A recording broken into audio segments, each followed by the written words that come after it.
Hi guys, welcome to the channel FinMom. As we know, we talk to entrepreneurs and learn about their journey. Today we have one such entrepreneur whose journey is actually amazing. He's a Forbes 30 under 30. He's an engineer. He has a doctorate and he's a startup founder.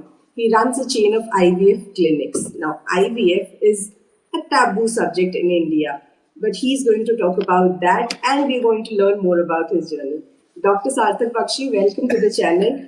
It's a real pleasure to have you here. Can you tell us a Thank bit you. about your journey?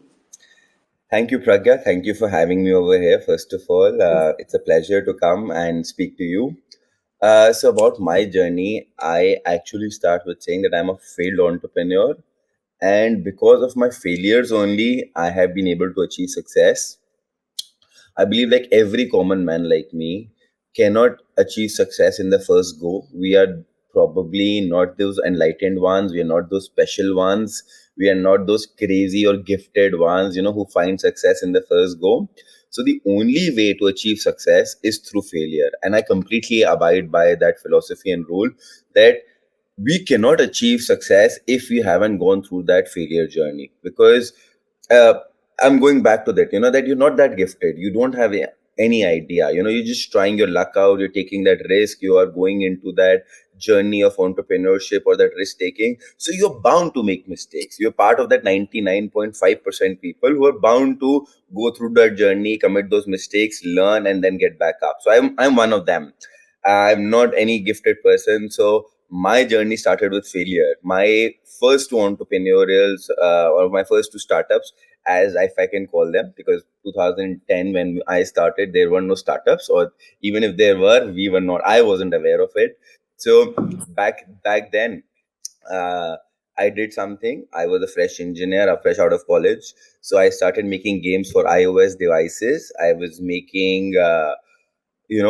Apple phones were newly introduced in 2008, so there was a big hoo-ha Apple ecosystem. Android had launched later. It was a completely free thing. There was nothing paid on Android, so we said, well, it does not make any sense, so we did not even consider Android, and we started making games for iOS. Our first game was a very big hit, and because of that, we started making multiple. We hired effervescently, and this is bootstrapped, so say if we Right. earned $100,000 back then, so $100,000 used to mean a lot, 60 lakh rupees, as if I can say. Sorry, 6 crore rupees. So we hired effervescently, game engineers, graphic, level artist, and sketch artist, and all of that. And, we did not know anything. We were just going with the flow. Everybody is doing this. Let's go. Let's go into 2D game, 3D games, blah, blah, blah.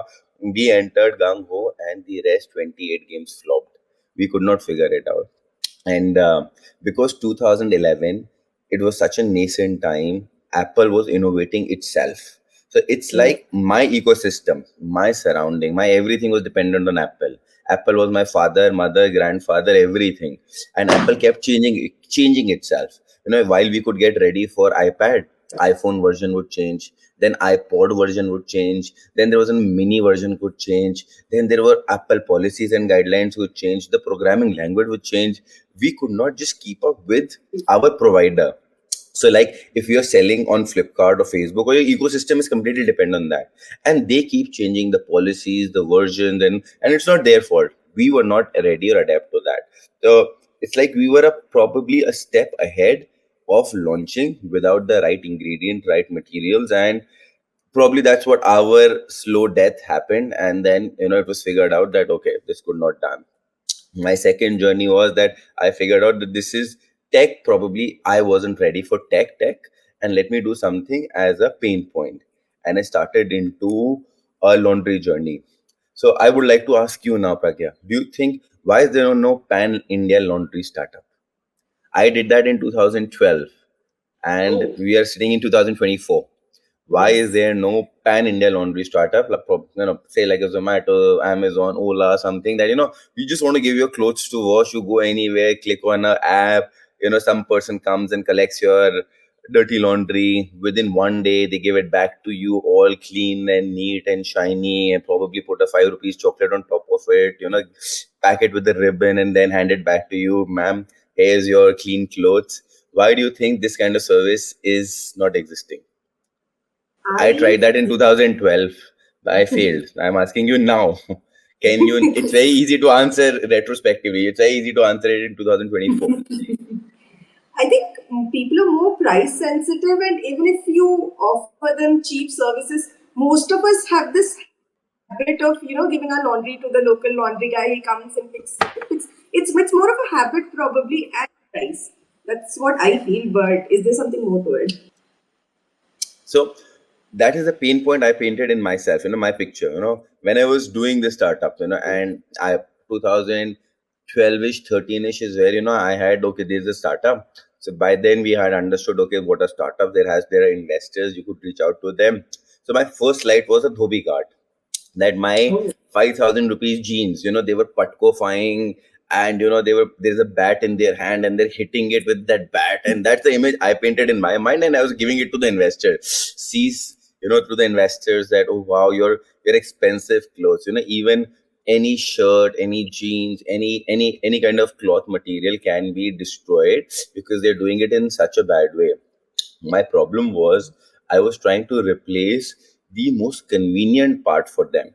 Because in India, and again, what was the concept? That since Flipkart is working and it's an a copy, or probably, let me not say copy, it's inspired from Amazon, it's working in India.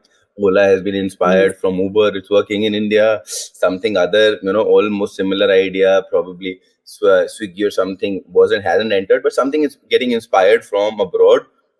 So we did right. the same thing. We got inspired from there, and we did that.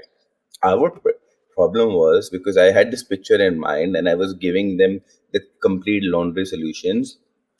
I was trying to replace Kanta by us.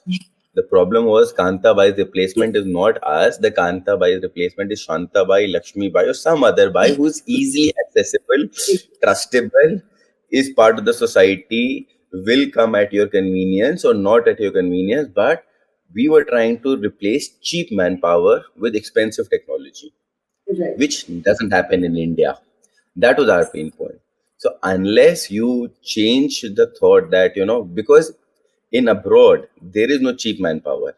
There's only technology, and then there's lesser expensive technology, and there's cheaper technology and better convenience. Over here, we were trying to replace very cheap manpower with more expensive solutions and technology, and then telling them, and then obviously all the other factors which you rightly said, there's a price war, there's competition, there is operational hazards, there are operational multiple issues, clothes being lost, a 500 rupee, say a 500 rupees t-shirt was lost, and then the person or the owner would obviously claim it as to 5,000. There is no price you can actually Right. signify. So I'm not even going into those operational challenges because that's part of every business. So that was agreed. But the basic core fundamental is where we were wrong. And that's when I decided, okay, it did not work out. I mean, after obviously burning our money and time, and again getting dejected that, oh my God, what am I doing now? No, two startup failures. Is this is life going to be like this only? That one after the other. And then I thought, because this happened within 3 years, it's time for me now. Go back, do properly an MBA, and settle. Nothing else. Go for an MBA, get a job, whatever salary you get, start repaying. So the lucky thing is, or still I would say I am lucky in that aspect, that my parents are not dependent on me. They're doctors, and they're doing well for themselves. So I could take a risk, since so it was not that I took gambles of crores of rupees. It was the time which is more important for me. That at 21 to 24, I was trying all these things, and I lost money, but obviously not in that much, because there were budget constraints, and probably we did lost only, I think, and from that point of time in 2011 to 2024 would be around 30 lakhs or something, where I tried all these entrepreneurial things, and I said, okay, let me go to an MBA. That's where my mother, who's an IVF specialist, said IVF is up and coming. Do you think that we can do something together? Because her motherly love wanted me to stay back, because this time I was clear I'm going to go to the US, do an MBA, and I'm not going to come back because I need the money from the salaries over there.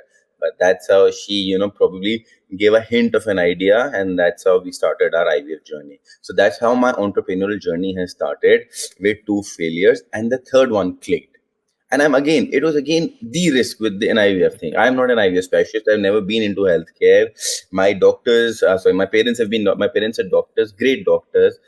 bad administrators and managers. It's not that as great doctors they are, the other aspects of running a hospital or running any kind of a healthcare setup is not part of their DNA. And that's how the mix and match and the complement thing happened. And that's how I am here today, running a successful chain of fertility centers across India, Nepal, Bangladesh. So that's how it's happened. Wow. Learning from failures, and an entrepreneur is not an entrepreneur actually starts from failure. Every entrepreneurial journey has I failure. mean, I agree. 99.5% for me. I mean, again, if you're one of those 1% talented, gifted, special people, you're class apart. We are not talking about those. We're talking about Yes. us commoners who have to start. I mean, I'm very sure, Amy, even for you, your podcast or everything, not your first podcast becomes it, not the first, whatever journey you started, the first thought, the first way of conducting it, everything is a learning part. And you're an entrepreneur only if you're learning from everything, learning from your mistakes. People give up so easily, they're not consistent. The only two things which have helped is consistency and persistency, nothing else. You keep going, you keep learning. You did a mistake, just don't commit it tomorrow. There's no complex formula for success. What I have understood, it's a very simple one. People are just not ready to accept and not ready to be consistent for a long time.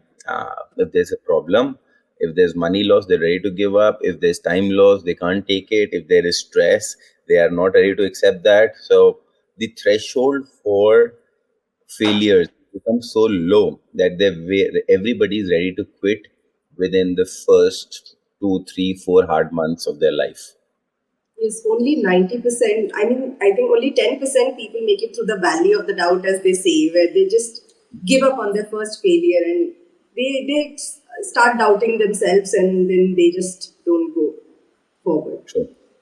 So yes, that's an important point and an important learning.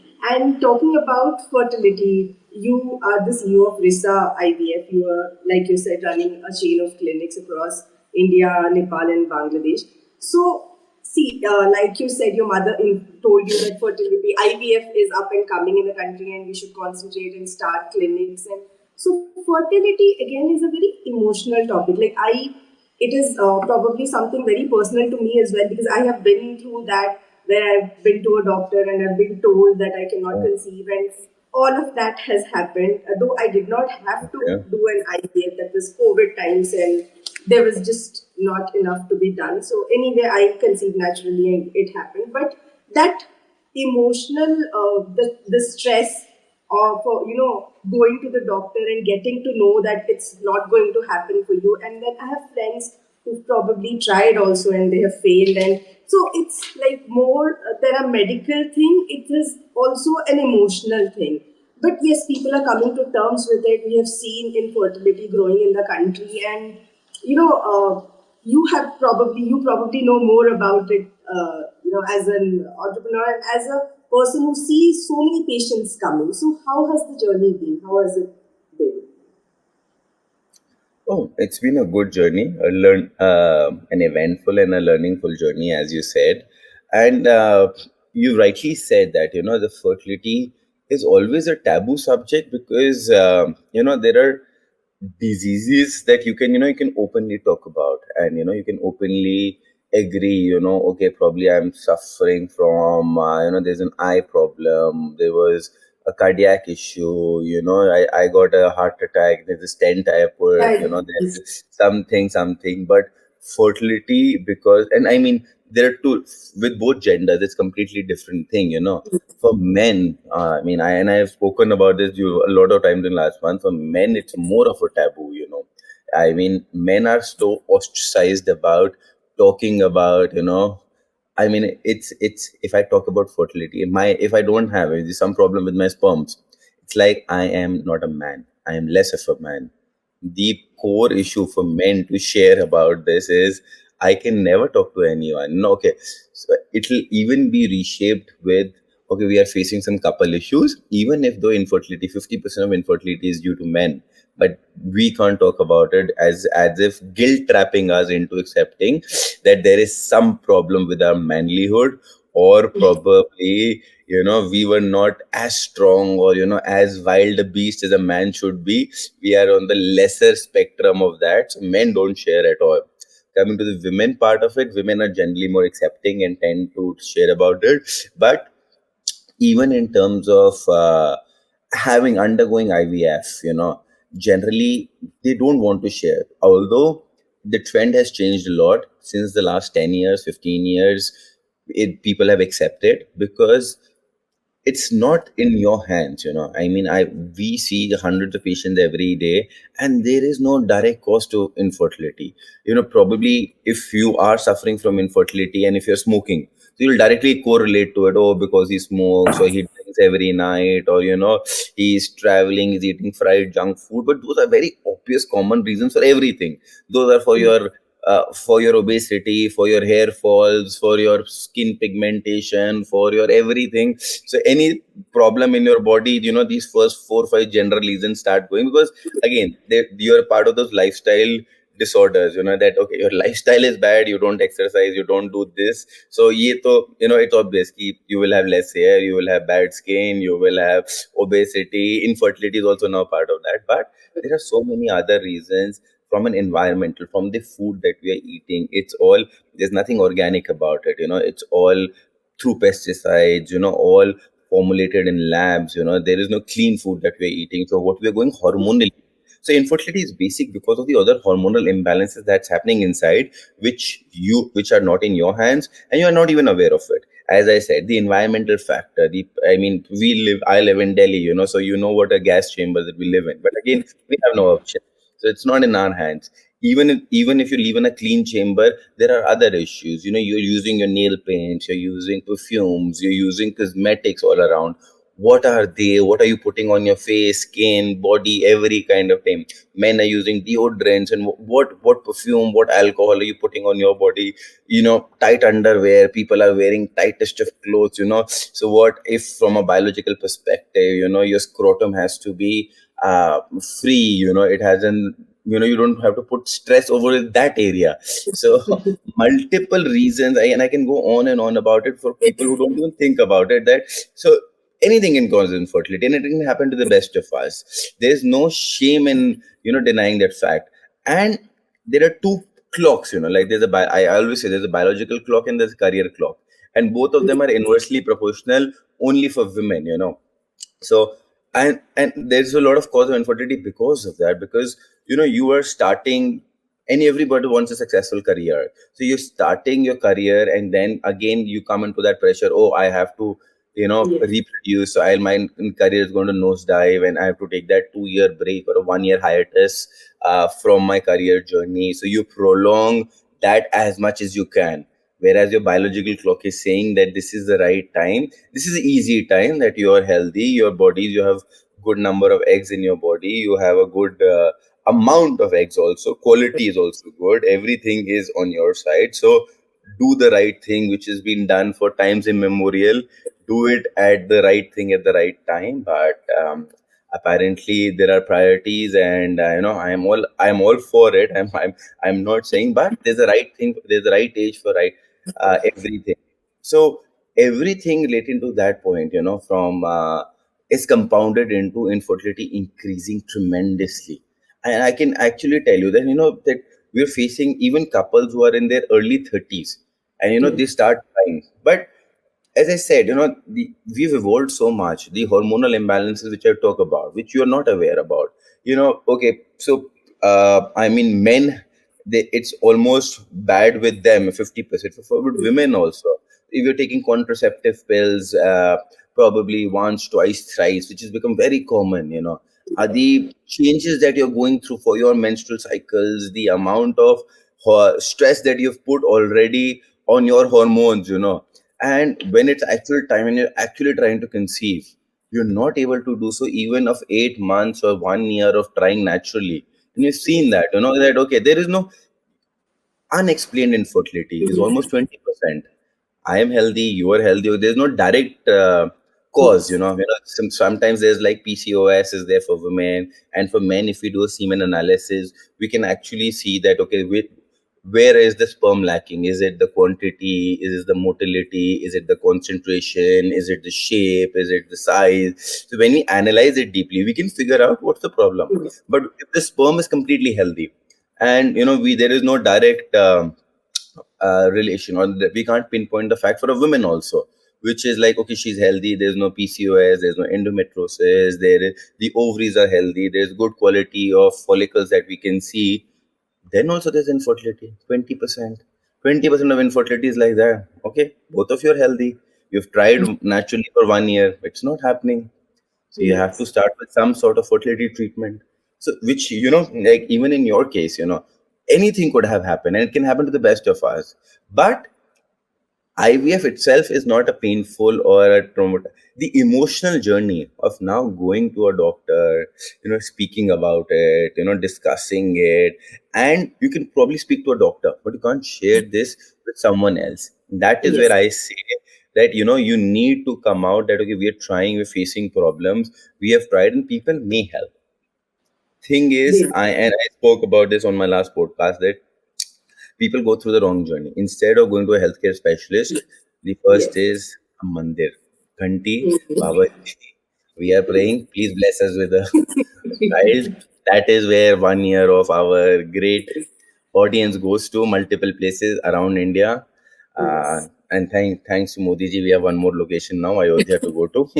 But And jokes then these apart, nuskas also, all those gharelu nuskas that your and grandmother, then mother and yeah, was yeah, and using. then again, there are like, oh, you should, ashwagandha, giloi, and dhaniyas and all of that you start with. I'm saying, okay, so the part and parcel, you can have this simultaneously when you consult a specialist, but don't postpone your journey to a specialist by thinking, let me just keep trying all these desi hacks, let me keep trying these wayward ideas, and see, if we can get a success or not. If you want, I mean, Chinese specialty, I'm trying to drink this herbal ginseng tea someone brought from Bhutan, or someone brought from northeast part of India, and it has got great herbs and all of that. I've heard it all around the spectrum, that and I constantly, I'm trying to control my laughter when someone is telling me all these things. Okay, I said, okay, very good. Okay, so let's see, what the clinical results say. Let me see what your reports tell, and let me understand. And that's where we go from a scientific perspective. And again, to each its own. I respect everyone's wishes, and I understand that you're going through this journey, so you can try and you can take support, but you don't come to a specialist and you're not taking even emotional support from your colleagues, from your peers. You have your own circle, men have their own circle. And that's when I said that men, if probably sitting with his friends, drinking at a bar or a club or a pub, but they will discuss all sorts of topics: cricket, oh, Virat Kohli is doing good and bad, and foreign trips, and let's go here, there. But they will never talk about, I have, an issue. Never Yes. ever. I Yes. have never seen that in my life. They can discuss up close and personal things, but never ever about their inherent needs or their inherent body, which is undergoing a turmoil, but they'll not discuss that. Women more probably might discuss, but as a couple, when you're requiring to, see other couples, discuss about it, talk about it, you lack that kind of emotional support in our society today. And that's where our wishes and, what we have created. So I've also felt that while male employees, male generally don't even get tested often unless pushed to a corner. They don't generally get tested. While for women, I also feel that most of us are working now, and the employers are also need to be a little aware, a little sensitive, because I remember, and this is very personal to me. IVF, I mean fertility, and everything was something that I've been through. So I understand when I tried to take a sabbatical because I wanted to do it right. While of course men don't talk about it and don't even get tested unless pushed to a corner. Even for women, I think it's not easy to come out. It's more of an emotional thing, like you said that unless you take support, it's not going to be easy for you. And also at the same time, since most of us are working, I feel that the employers also need to be aware and sensitive because, like I said, this is very personal to me. I tried to take a break from my work when I was trying to conceive because I knew there's going to be changes. I'm going to be on meds. I need to follow strict routine, and I need to be a little stressed out than I was at the current job. But there were so many suggestions. You try some nuska, you try doing this, you try doing that. Why do you want to take a break from your career? And so I think that awareness is probably fine. It's growing up in India. People are getting more aware, but it's still a long journey. But like you said, there have been changes in the last 10 years. But I feel there's a long way to go. So you also VC partner at Excludo. So tell us about how it started. So with Excluto, I'm a venture partner with over there, and Excluto's main job is to connect the right kind of investors with the right kind of VCs. As VC firm requires LPs, limited partners to invest them. So every fund, say a Fireside Ventures, Loomis Partners, they're not they're sector agnostic, but there's someone's into deep tech, someone's into agri focus, someone's health tech like Quadria Capital. So they're all different focus, So we're finding the right set of investors for the right kind of venture capital. So that's Excluto, and that's just happened recently. But more than that, I've been part of the startup ecosystem for quite a number of years, having invested into 35, 40 companies, been part of the journey, through a lot of startups, and I've seen my fair share, and seen like so many students, young entrepreneurs, just wanting to do the startup because it's such a cool thing to say.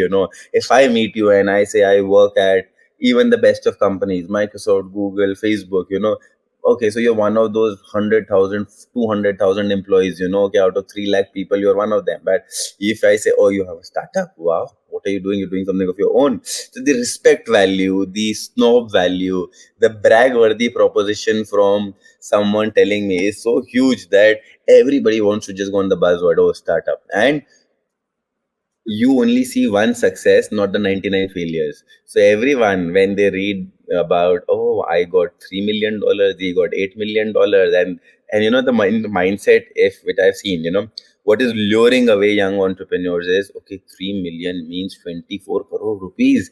इसकी तो भाई life ही set हो गई है. They don't understand that that's company's money. The person does not get anything.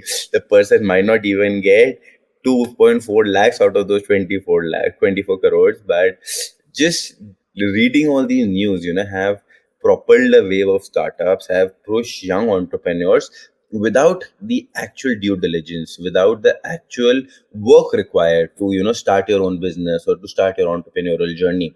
And that's where, yeah, in all the colleges that I go to, I constantly am trying to tell you that go to the fundamentals before starting something. It's not necessary. Just you don't want to look cool. I understand that. You want to do something great. You have big aspirational value, which is fair enough. But without fundamentals, you're just going to waste your time, your parents' monies, or someone investors' money, and you're going to be back to scratch zero. And if you don't have a lion's mentality, you won't be able to get back up. Of So course. um, so that's where I have gone back and taught a lot of students, mentored almost 1,000 plus students, and I constantly tell, if I can actually give you a brief about it, that if I meet you for the first time and you're presenting to me an idea, not even presenting, oh, I made a website and I've done, and I cut them then and there. I said, why did you go into the execution stage? There is no kind of validation that you've actually done.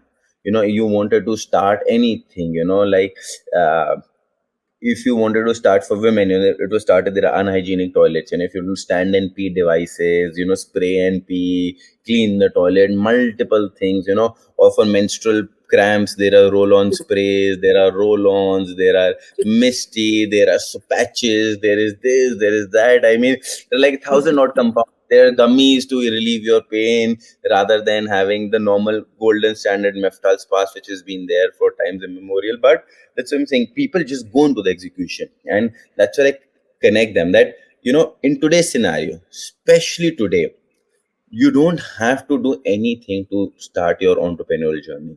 It's extremely simple. A prototype or a PowerPoint or a small 3D model, it doesn't cost you anything. Start with that. If you don't know how to make that, go on YouTube and learn it, make it happen, show it to 10, 20, 30 people, do your market research. And if those, if 50 or 60% of them gives you a validation, then you can actually go ahead. You can even probably make some money with it. If I show you a little, as you said, I didn't create a website, but I've created an idea and I've asked you, give me 50 rupees or 100 rupees. And even if you're asking for your family and friends, even if they are buying it, it gives you certain sense of customer validation. People just don't do that. And if I have that, and I mean, probably for my first two failed ventures, as I said, there was no social media. There was no marketing, or there was Google, which was more expensive. But today, WhatsApp marketing, Instagram marketing, 100 rupees a day is such a good amount for you to actually slowly get such great customer validation. Such a small amount gives you such big validations, but people don't do that. So my motto is, it's not a lack of resources, it's a lack of resourcefulness. If you can make money with no money, then you can certainly make money when I give you money. I tell this constantly, that 100 rupee or social media marketing you can do. There is nothing else required on that. So and but and if people start coming, my parents are not giving me, and I constantly then again state this example, that where do you think that, is it difficult for you to even spend 10, 20,000 rupees to get this customer validation? And that, that's the wrong mindset people have. People are so fixated. I'm not from an IIT, I'm not from an IIM, my parents are not going to give me 10 lakh rupees to do this startup. And these misconceptions is where I've gone and constantly created that you don't require any of those things. You require creativity, you require persistence, you require fundamentals, certain fundamentals of validations that you require for a business to grow. And you just don't go into all these things and you're looking into the other things. And I've Right. constantly said that the product obviously evolves over time.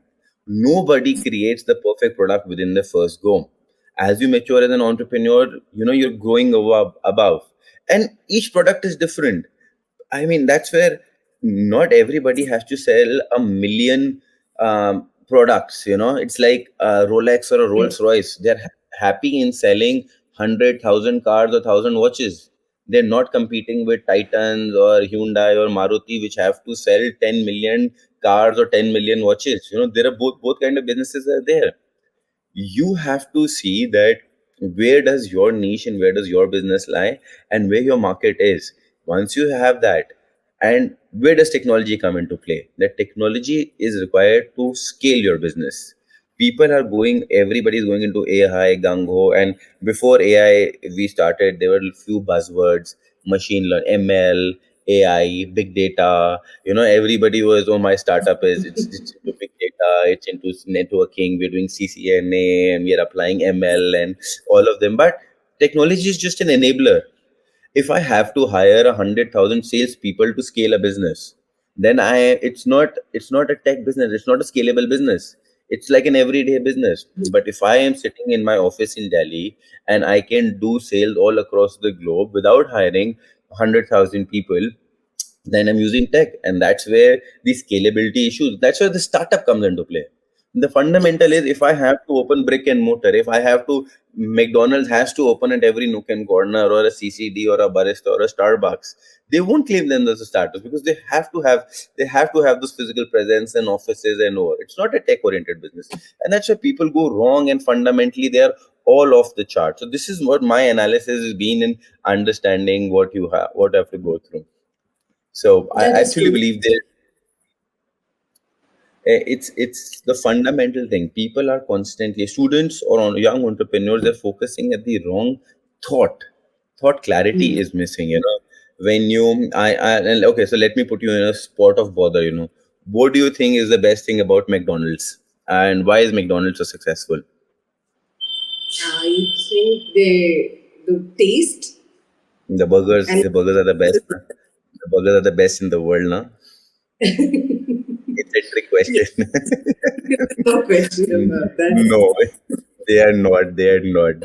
I actually don't agree that McDonald burgers are better than Burger Kings or Burger Wala or Burger Singh, or the product does Okay. not differentiate. It was the speed of service that differentiated McDonald's when it entered in 90s, when it started. Back then they were, and still today, it's not the best Yes. burger. It can never be the best burger in the world or in town. Never ever. But 2 minutes, you stand there at the counter and you get a burger within 2 minutes, and you take the burger yourself. You would have seen the movie which they have showed, they portrayed. It was that. Similarly, do you think what is Harley Davidson selling the best bikes in the world, or are there bikes like uh, better in comparison to the other motorcycles? I guess Harley Davidson became sort of a thing to have, one of those goods that you have to just show off. I don't know much about bikes, but I know this, that Harley So Davidson more or is less, a yes, more or thing. less you're on the more or less you're in the right thing that these are all when I'm talking about products, like everything is a product. McDonald's is a product. Harley Davidson, they are not trying to be the best product that I'm going to be the best in this my category. Harley Davidson never said that we are the best bike, or McDonald's never say they're the best burger, or Rolex will never say that I'm the best watch in the world. So Rolex it sells heritage. आप हिंदी में जैसे Rolex पहनने से time नहीं पता लगता, आदमी का Hmm. टाइम कैसा चल रहा है वो पता लगता है, नॉट कि अभी टाइम क्या है। टाइम तो आपको बता ही देगा, बट अगर कोई रोलेक्स पहन रहा है वो ये दिखा रहा है कि इसका क्या टाइम चल रहा है। Similarly Harley Davidson sells the concept of freedom. if you're a man and if you're Harley, so you're free in the world, you're like that macho man who can do something. That's the thought process. I mean, think of all the brands. Coca-Cola, Red Bull. Red Bull's energy drinks are not better than the other energy drinks. But if you drink Red Bull, you have a scent of adventure. You have adrenaline. That's what they are selling. If you need adrenaline, if you need Others adventure, are so good. yeah, yeah. Red Bull gives you wings in terms of, energy to सबसे मिल जाएगी. There are multiple things. But if you're drinking, if you've ever wondered, and that's the thought process that open a bottle of Coke, open a bottle of happiness. They're never saying we are the best. Nobody, if you're selling a fundamental concept, to if you want to sell a product, don't ever try to say, I am the best pen in the world, I am the best IVF. I will never say we are the best IVF or the best success rate, because it's equal. You can't actually go beyond that. You'll have to find certain other differentiators and certain other concept that you can actually sell to people. So when you're opening a bottle of Coke, you're opening if you want to share happiness, like me and you are celebrating Pragya, and what do? Will open a bottle of Coke. Though we may not do it, but that's the concept that they're selling. If we think of celebrating something, let's start with Coke.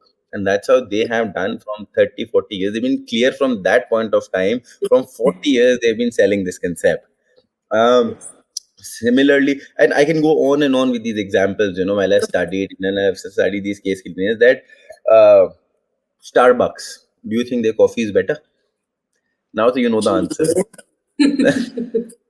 But Actually, no. similarly, when it opened, uh, what what did they see that probably 40 years back when they started, that they never created that we're the best coffee place. They saw that people are looking, me and you, if you want to meet, we don't have a common place. If we go somewhere, a diner or something, we have to sit, we have to order, and then the waitress or the steward will come and constantly asking, what do I get you, what do I. They created a safe place, for a safe haven for millennials or people just to come and sit, talk. Nobody will come and disturb you. You're sitting there for 3 hours. Nobody will come. Chit chat. We are providing you with a good environment, a clean environment, and that's it. And that's how the journey started. So nobody just puts a thought to this, that, okay, could that also be there? The coffee, the croissants, and the other bakery products, they are all byproducts. They Yes. first tell you, okay, come here. You want to meet someone? Okay, come and meet at Starbucks. Yes. As I said, we have been inspired. Our CCDs, our baristas, our all other chains are inspired on that concept only. Yes.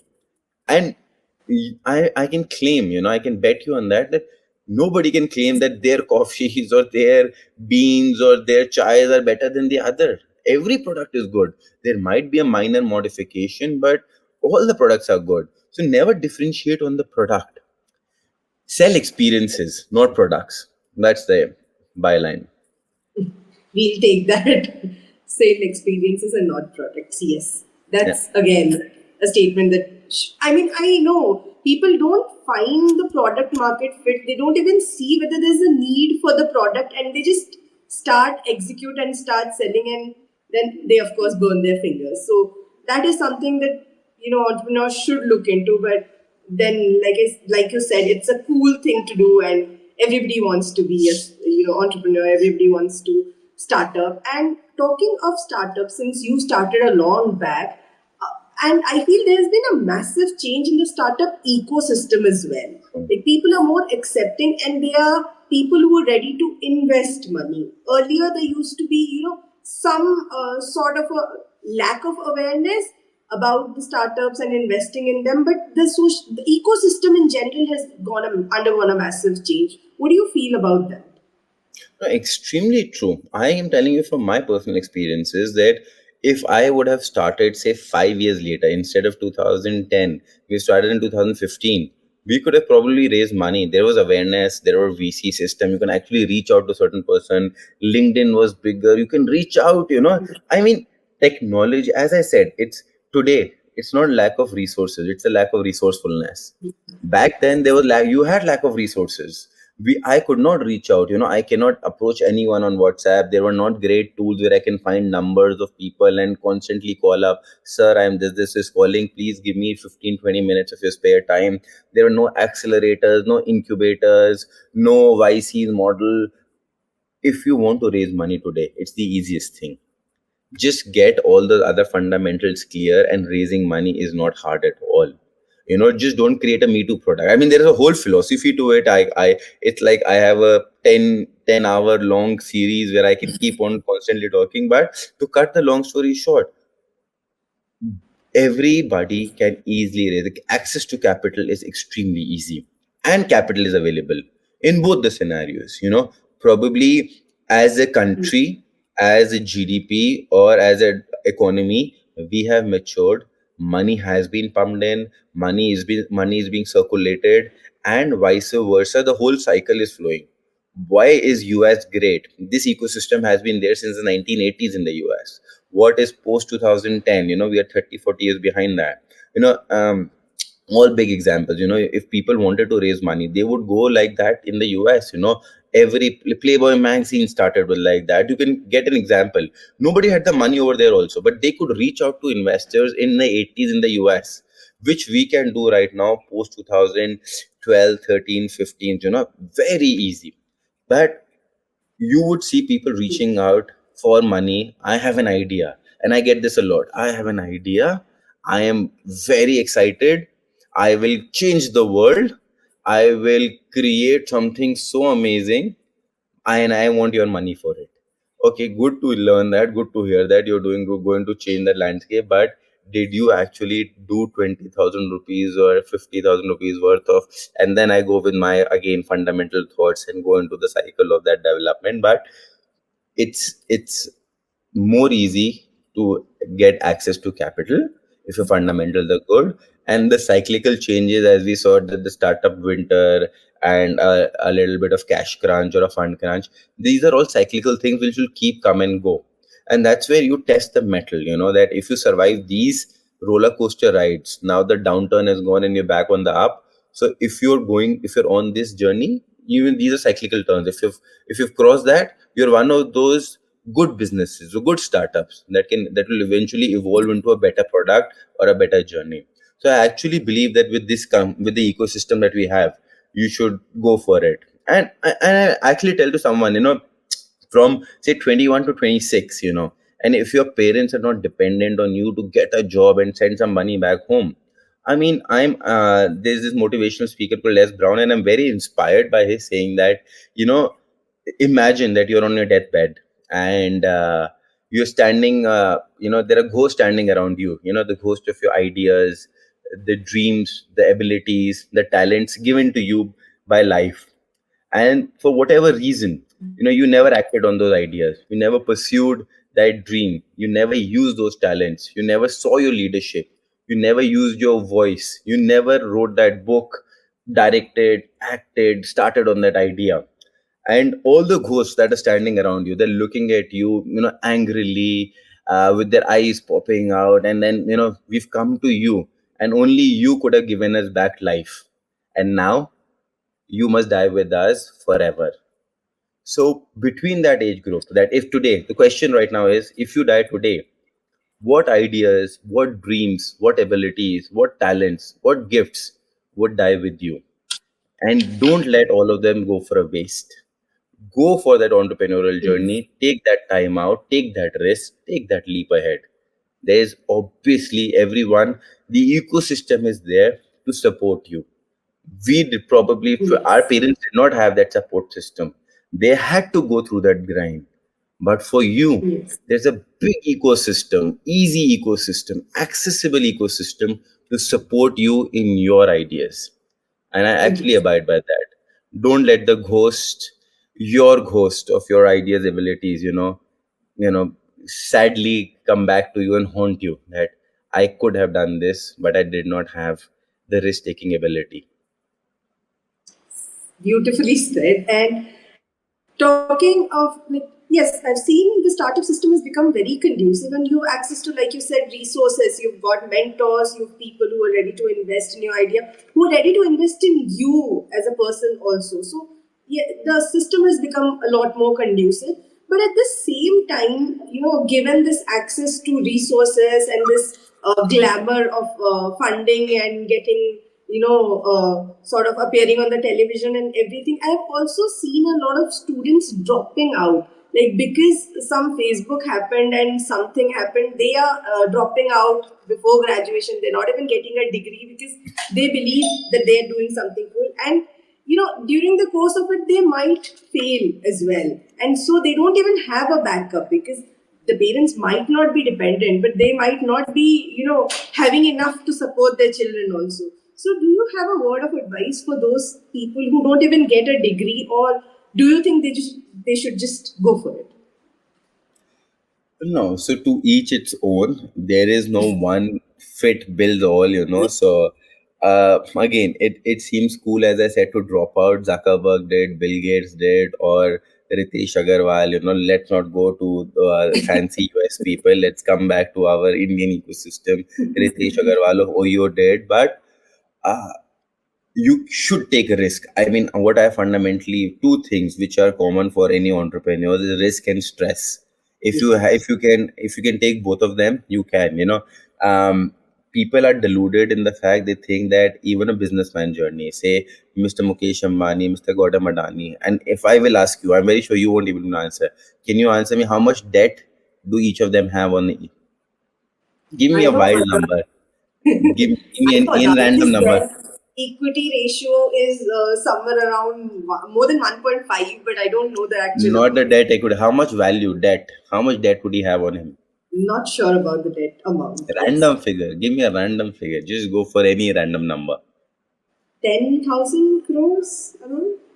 Okay, man. You think Mr. Money also in the same scenario? Almost the same, I think. So both of Or more them than have 2,000 crores. I think there was a both of recent. them are upwards of 2 lakh crore of debt. Both of them, I Oh, think Mr. Ambani has upwards of 3 lakh crores. So when you say, and I give this question to you, say, uh, everybody that's coming to me for investment, I say, okay, I'm going to give you 1 crores, but not as yes. a equity investment, as a debt. And if you don't lose that, I take your parents' house. 99.9% retracts. No, sir, I Yes. don't want the idea. I don't want to do this. I'm telling you. So instead of collateral also. So I said, okay, this is a debt. If you don't fulfill, then we take your house. You're not putting your house on collateral. So it's a debt, but obviously you have to pay it back at no interest charges. Then also 99.9% people won't take it. Is that's the fundamental thing, that money is should not come free, but if it comes free to you, don't exploit it. But coming to the point that risk and stress, those are two byproducts for any entrepreneur. You'll have to have them. If you feel there is a risk free or a risk free life or an idea that does not exist, stress free life, that does not exist. There is nothing called as a work life balance. There will never be. Those are good for probably people in MNCs and jobs. Don't think that you can ever have it. I'm not for work life balance. I don't believe there should be any. If you want to become successful, there's only work. There is no life. Your life is your work. You have to be thinking. And if you want something easy going, don't become an entrepreneur, because you won't have that. Now the debt part, as you said, that accessibility is easy, money is coming easy, but you don't want to take the risk. You don't want a debt. You don't want to fall into that debt, or thinking of that debt trap. What if? And that's where the fundamentals come in. You have to go beyond that. What if? Nobody can predict. Okay, anything can go bad if it's about to happen. Murphy's law will take place. If it has to go bad, this shit has to hit the roof. It will hit the roof. You can't avoid that. But what if to change that? What if possibility to a 80% success rate is where you work on fundamentals, is where you work on cash flows, is where you work on, okay, I may earn this and there's a probability I may assign that instead of 100%, there's an 80-70% probability. And I've done my market validation, I've done my market research, I've reached out to a few hundred people and gotten their thoughts, and we're building in that way. It's simple. People just jump to the execution stage, removing all of this, and they just don't want money because they feel it's the best thing. Nobody can beat their idea. It's the right thing right now. Let's go for it. And then they're going to come sort. Oh, we did not think about this. This happened. That happened. COVID happened. COVID happened for the whole world. It only happened Yes. for me and you. Did only us, only our industry, our business got affected? The whole world got affected. The whole world has the same circumstances. Everybody had the same problem, bigger, smaller, but there was problem everywhere. You have to survive that storm. I'm telling, it's cyclical. There Of is course. no business, no entity in the world that's not going to go through these cyclical changes, and you can't. And that's where all innovation comes into play. This COVID, it brought us. I mean, we're having this podcast. If COVID wasn't there, I wasn't think that this podcast would have also existed. Yes. It's because Of course. because people became online. Online suddenly became such an easy thing. We would have actually said, okay, Pragya, let's meet somewhere. We're going to have this at a physical space. I'm going to come to your office. You're going to come to my office, and we'll have this interaction. I'm 100% sure that this is the innovation.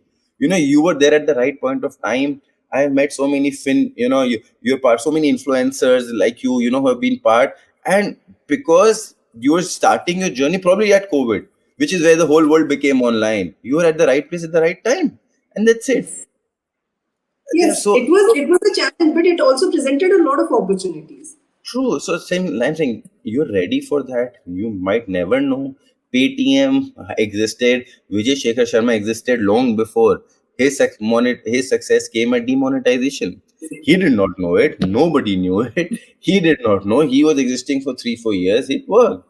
Zomato, which is Zomato, is because of today. Zomato was just a restaurant scanning or a restaurant discovery app. Swiggy came in, and this time Zomato pivoted into a delivery because Swiggy started it. So you're ready to completely pivot and innovate, which are two fundamentals of your life. I am given X amount of money. If things are not working, pivot, change the thought, change the strategy. Don't be gung ho or restricted about it. That no, I have to do this. So an entrepreneur's life is very difficult. I constantly say that you have to be flexible. You are the boss. You are the motivator. You are the janitor. You are the cleaner. There is no thought process to it. You have to create the mess and you have to clean the mess.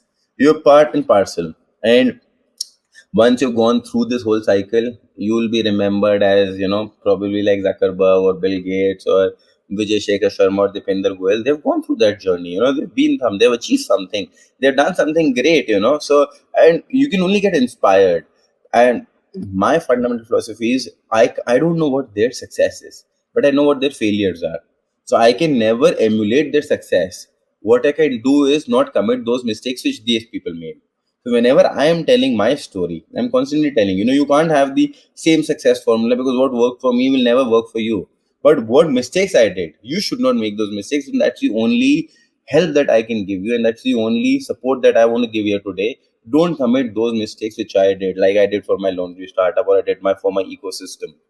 And just one example for that ecosystem is like, I believe, if I have to ask you, we used to go for when probably 15 years back when you had to go for a taxi, we just go down and keep searching, raising a hand, taxi wale bhaiya ruk jao, and then haggle where to go, how much price, no, not this much, not that much. The second generation was not Ola Uber after that.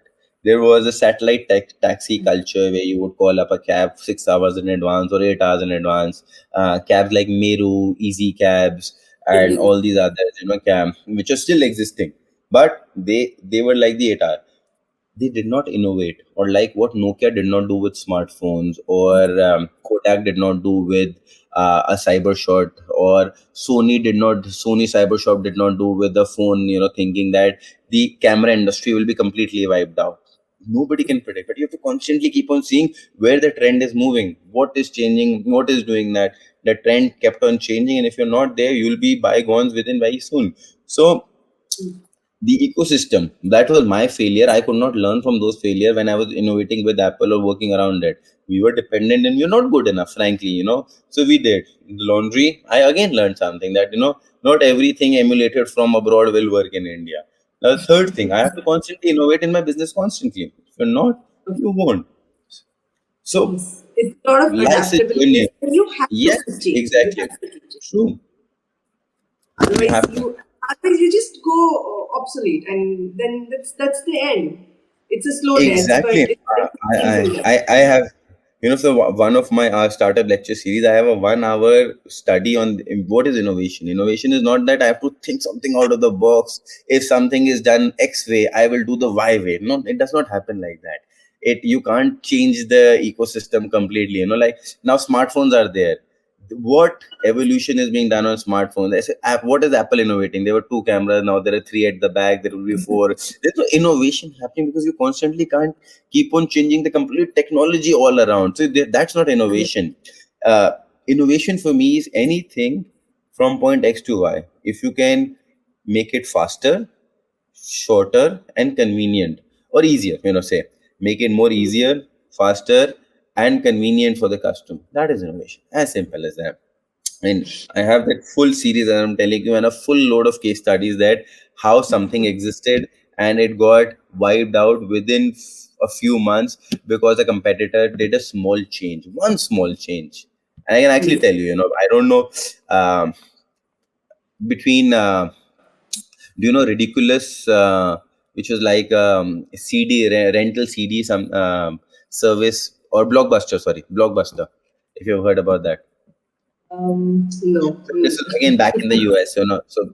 Blockbuster was this rental CD thing that you want a movie, okay, we'll rent you Yes, CDs back in the day. And Netflix, contrary to what people think, Netflix was that thing. Netflix yes, just changed one thing. They just removed the late fees part, because Blockbuster, if you remember that, and yes, probably in my time, probably 20 years ago, if you have to watch a movie, you can rent a CD for 2 days, and if you don't pay, you have to pay an exorbitant amount, as much as the CD costed in late fees. Netflix just changed that one thing, and Blockbuster proceeds to exist. Between what did Uber and Ola? I mean, Google Maps API was there. Uber and Ola, only for me, just did two things. They just provided transparency in the cost. If I right. have to go from point X to point Y, this is going to be my cost, and this is the time going to be taken, or approximate time. Limited Yes. access to fair control. One thing they declare. I don't have to haggle. It's going to cost me 400, 300 rupees. Okay, I know. But there is no haggling on the time and the price. But that's it. For me, those are the success for Uber and Ola. Everything else, technology is common for everything. But that's the thought process on how you started with Uber and Ola. I think Similarly, companies also have to understand that there are no fixed loyalties now. People just want true. easy, and people are price sensitive. So if you Yeah, can provide a service in an easier way at a lower cost, people will switch like that. Our true. parents probably had those loyalties of being sticking to a particular brand or sticking to a particular company, but this generation and the next doesn't have that. It's just easy and low cost effective, not just low cost. People are ready to pay a premium for better services also, but True, it's true. easy. I actually value one business for this, compared to all my other. Book My Show. Whenever I book tickets, there's a proper convenience fee written over it, Yes, and they charge it with such great panache. Okay, you want to book online tickets? These are tickets. There's a convenience fee. If you're not, please go yourself. Go to a theater. Ask, haggle which row, which seat, blah blah blah. Take the correct. pain, and don't give us 15 rupees extra for this convenience. They charge it, and then people are ready to give. If you're giving that convenience, people are ready to pay. Um, no So second thought basically, about paying that. premium is not a problem now. Everybody is earning a decent amount, I, and everybody wants convenience, even if it comes at a cost. I can tell you a lot of examples. I mean, from today's scenario, which is not even a case study right now, but I can see it in the future. 24/7 chain, if you are aware about it. So, I mean, great thing. People are looking for snacks, drinks in night, and they're doing this, but they're bleeding money. And I don't know. I mean, I won't go into the details of the retail model or what it is, but with Blinkit, with Big Basket, with Dunzos, and with Zeptos, why would I even go if even at 4 a.m. or 3 a.m.? Why will I go to a 24/7? Even the concept is for that post 11 p.m. or post 10 p.m. where all the other retail shops go. When the click of a button, whatever I want will be delivered from a dark warehouse. That's why the bleeding has started happening, and 24/7 is up for sale, and they're looking for buyers because they don't feel at a viable business as of now. And I can see Yes. it 5 years down the line. There's going to be a case study, which I'm actually seeing that. So innovation is the only key, and there is nothing else that we can do beyond that. Nothing. That's right. So now that you have a chain of clinics and you already invested in more than 40 companies, what does the future look like? Like, what are your upcoming projects?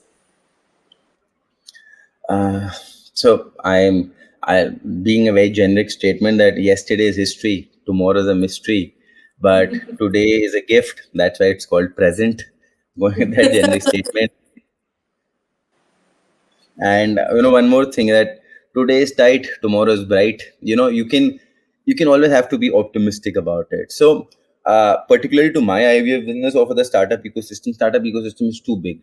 Yes. It's no, I'm nothing. Like, I'm a small speck in part of that bigger ecosystem. Universe. But it's ecosystem that is developed, it's mature, the government's involved, it's regulated, its policies are there. There is multiple state governments, international governments, everything is now done. So it's that kind of an ecosystem that there's no if or but to it. What if someone can take my money, go away, run away, this and that. So all of those things are being uh, constantly being checked into, regulated, make made a policy by it. What are the benefits that you're going to get? So since the government gets involved, and since they are making policies, it's like any other thing which you can actually trust on. Place your bet on, feel secure about it, feel safe about it, that I am in the safe hands, or if I'm going doing this, there's no illogical risk about it. Say, for if I have to say example like crypto or crypto money, all the bitcoins, altcoins, there's still no policy about it. It's still very risky. There is no clarity, there is no thought process to it. So don't go there, because it's still a world mirrored with conspiracies and too many ifs and buts. There's nothing. But for startup ecosystem, I am really excited. I believe every young entrepreneur should say, you don't want your host to be lying around your bed, so go ahead, take that plunge, take that risk. If you have, if you can, or if you're willing, nothing beats like that. We've already spoken about it at length. So you have nothing to lose. You're only going to probably save time from your Netflix and space, spend a little less on your girlfriend or boyfriend, and utilize that money to do something big. Eventually something can happen. So it's that kind Right. of a game. Even a few thousand rupees can make or break you these days, which is where people go wrong. So these few thousand rupees can make your life, or can you know you can just gallivant it here and there on Tinder apps and all of that. But I believe that the young entrepreneurs should take the entrepreneurial plunge, Right. and they should start their journey, because you will obviously learn something. No Yes. journey is without any learning. I mean, so much to see, so much to speak to, so much to gain about. There is no end to it, and it's a wonderful thought process once you are there. You're like a river flowing with constant ups and downs, and constant people coming in and out. So Yes. Miles to go before I sleep. yeah, oh yes. With that, we'll end this. Dr. Sato, thank you so much for being here and talking to